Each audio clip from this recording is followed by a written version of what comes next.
ఢిల్లీకి రాజైన తల్లికి కొడుకేనని చెబుతూ ఉంటారు. అది సామెత. కానీ ఇక్కడ మాత్రం కాస్త తేడాగా దేశానికి అధ్యక్షుడైతే నాకేంటి అంటూ ఫ్రాన్స్ అధ్యక్షుడు చెంప చెళ్ళుమనిపించింది ఆయన భార్య బ్రిగేట్. అప్పటికే ఏం జరిగిందో ఏమో కానీ విమానం తలుపు తెరిచేసరికి చెంప చెళ్ళు అనిపించింది. ఇది వియత్నాం పర్యటన సందర్భంగా జరిగింది. దీనిపై ఫ్రాన్స్ అధ్యక్ష కార్యాలయం స్పందించింది. అధ్యక్షుడిని ఆయన భార్య కొట్టలేదని, కేవలం టీజ్ చేసేందుకు మాత్రమే అలా చేసిందని తెలిపింది. అయితే దీనిపై మాత్రం నెటిజన్లు తీవ్రంగా రెస్పాండ్ అవుతున్నారు. అధ్యక్షుడిపై అందరి ముందు అలా చేయి చేసుకోవడం దేశాన్ని అవమానించినట్టేనని కొందరు అభిప్రాయపడుతున్నారు. మరికొందరు మాత్రం భార్యగా బ్రిగేట్ క్లోజ్ గా మూవ్ అయ్యారని, దీంట్లో తప్పేం లేదని చెప్పారు.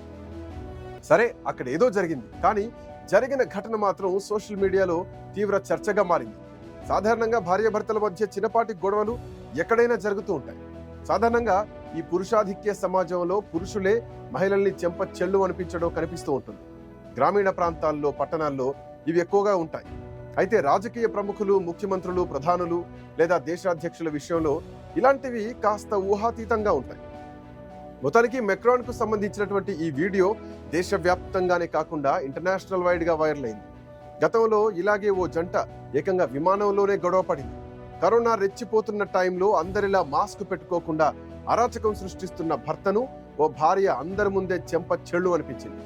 బ్రిటన్లోని ఈజీజెట్ సంస్థకు చెందినటువంటి విమానంలో ఈ ఘటన జరిగింది.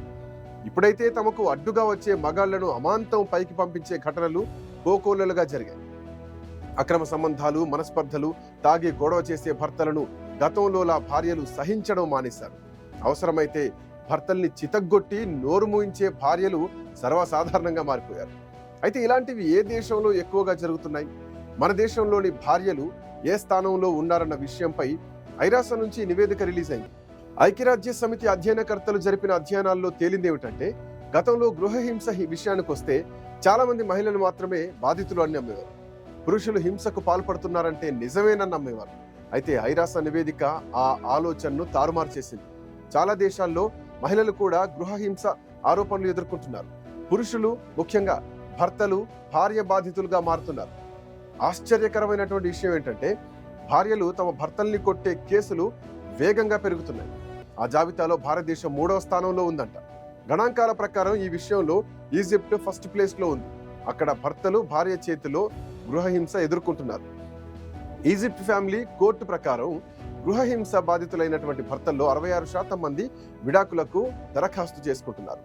ఈ జాబితాలో యునైటెడ్ కింగ్డమ్ 2వ స్థానంలో ఉండగా భారతదేశం 3వ స్థానంలో ఉంది. భారతదేశం లాంటి సాంప్రదాయ సమాజంలో ఇలా 3వ స్థానంలో ఉండటం అన్నది ఖచ్చితంగా దిగ్భ్రాంతికి గురి చేస్తుంది. అయితే మన దేశంలోని వాస్తవిక పరిస్థితి చాలా దారుణంగా ఉందంటున్నారు. చాలా మంది మగవాళ్ళు తమ ఇంట్లో భార్య పెడుతున్న హింసని, కష్టాల్ని నిశ్శబ్దంగా భరిస్తున్నారు.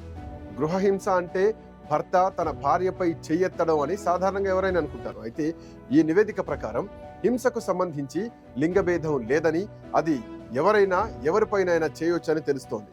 మహిళలు కొన్నిసార్లు కోపం, నియంత్రణ, కోరిక లేదంటే ఒత్తిడి కారణంగా తమ భర్తలపై శారీరక హింసకు పాల్పడుతున్నారు, మానసికంగా వేధిస్తున్నారు. తన బాధలు చెప్పుకోలేక పురుషుడు మౌనంగా భరిస్తూ శారీరక, మానసిక సమస్యలను ఎదుర్కొంటున్నాడు. చివరకు గుండెపోటు లాంటి సమస్యలకు లోనవుతున్నాడు. ఇన్నాళ్ళు పురుషుడి వల్ల మహిళలు వేదనకు గురైతే ఇప్పుడు ఆ పరిస్థితి తారుమారైందని చెప్తున్నారు కొంతమంది అధ్యయనకర్తలు. అయితే పురుషులు ఈ సమస్యను బాహాటం చేయడానికి ఇష్టపడకపోవడంతో ఈ అంశం చాలా కాలంగా నిర్లక్ష్యం చేయబడుతోంది. ఐక్యరాజ్య సమితి good will ambassador Emma Watson ఈ అంశం గురించి తన ప్రసంగంలో ఒకసారి ప్రస్తావించారు. మనం నిజంగా లింగ సమానత్వం వైపు వెళ్లాలనుకుంటే హింస అనేది ఒక లింగానికి సంబంధించిన సమస్య కాదని అర్థం చేసుకోవాలన్నారు. మహిళా సాధికారత అంటే పురుషులను బలహీనపరచడం కాదు, అందరికీ సమాన హక్కులు, భద్రత కల్పించడం. పురుషులపై హింసను కూడా తీవ్రంగా పరిగణించకపోతే గృహహింసకు వ్యతిరేకంగా చేస్తున్న పోరాటం అసంపూర్ణంగా మిగిలిపోతుందని చెప్పారు. నిజానికి మన రాజ్యాంగం ప్రకారం మహిళలపై గృహహింసలాగే పురుషులపై జరుగుతున్న హింస కూడా నేరం కిందకే రావచ్చు. కానీ చట్టాలు అధికార పరిధిలో మారుతూ ఉంటాయి. పురుషులపై సన్నిహిత భాగస్వామి చేసే కనబడని హింస సమాజంలో తక్కువగా గుర్తిస్తోంది. పురుషుల పరిస్థితిని వారు బయట పెట్టడానికి పరువు అడ్డంగా వచ్చి సంకోచిస్తూ ఉంటారు. తను ఎదుర్కొంటున్న విషయంలో సమాజం సహాయం కోరడానికి ఈ సంకోచం అడ్డంకిగా పనిచేస్తుంది. పైగా నేటి తరం మీడియా ఇలాంటి సమస్యల్ని పట్టించుకోవడానికి ఇష్టపడదు.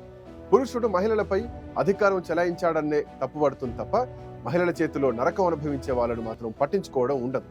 ఇప్పటికిప్పుడే పురుషుడు కూడా మహిళల చేతిలో బలిపశువు అవుతున్నాడన్న సంగతులు చాలా ఘటనల ద్వారా బయటకు వస్తూనే ఉన్నాయి. గృహహింసకు సంబంధించినటువంటి కేసులో కొన్ని నెలల క్రితం మద్రాస్ హైకోర్టు పురుషులు కూడా గృహహింసకు గురవుతారా అనే ప్రశ్న లేవనెత్తింది. ఇటీవల దీనికి ఒక ఉదాహరణ కూడా కనిపించింది. హర్యానాలోని హిసార్కు చెందిన ఒక వ్యక్తి తన భార్య హింస కారణంగా 21 కిలోల బరువు తగ్గాడు. దీని ఆధారంగా అతను హైకోర్టు నుండి విడాకుల ఆమోదం పొందాడు. ఇలాంటి కేసులు ఈ మధ్యకాలంలో పెరుగుతున్నాయి. పురుషులపై హింస జరుగుతుందని చాలా మంది అనుకోవడం కూడా నమ్మశక్యం కాదు.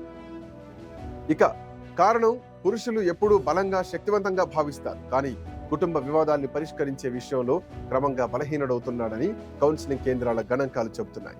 గృహహింసకు సంబంధించినటువంటి ఫిర్యాదుల్లో 40% పురుషుల నుండి వచ్చినవి అవడం ఇక్కడ విశేషం. అయితే పురుషులు కౌన్సిలింగ్ కి ప్రాధాన్యత ఇస్తారు. అంటే కౌన్సిలింగ్ ద్వారా లేదా ఏ విధంగానైనా పురుషులు సంబంధాన్ని కొనసాగించాలని అనుకుంటున్నారు. నిజానికి మన దేశంలో ఇలా గృహహింసకు గురవుతున్నటువంటి పురుషులకు సంబంధించి ఎటువంటి అధికారిక డేటా ఇప్పటి వరకు లేదు. కానీ పురుషుల హక్కుల కోసం పనిచేసే కొన్ని సంస్థలు ఇప్పుడు ఈ దిశగా పనిచేస్తున్నాయి. 2020 సంవత్సరంలో లాక్డౌన్ సమయంలో సేవ్ ఇండియన్ ఫ్యామిలీ ఫౌండేషన్ ద్వారా టెలిఫోనిక్ సర్వే నిర్వహించింది.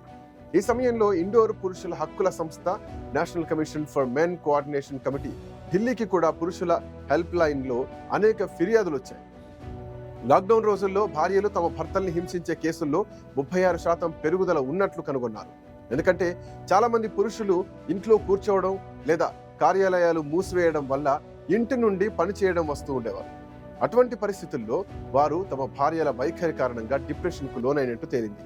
ఆ సర్వే ప్రకారం వేధింపులకు గురైనటువంటి పురుషులు వారి భార్యపై ఫిర్యాదు చేయడానికి సిద్ధంగా లేరు. దీనికి కారణం ఎక్కువగా పురుషుల ఆత్మగౌరవం కోసమేనని తేలింది.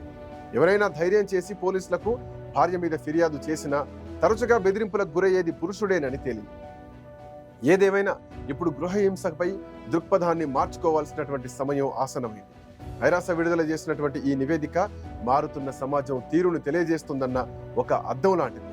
పురుషులు కూడా గృహహింస బాధితులు అవుతున్నారనే విషయాన్ని అంగీకరించక తప్పని పరిస్థితి. స్త్రీల మాదిరిగానే పురుషులకు సహాయం, కరుణ, న్యాయం అవసరం. భారతదేశం లాంటి దేశంలో పురుషులు ఎల్లప్పుడూ బలంగా ఉండాలని ఆశిస్తారు.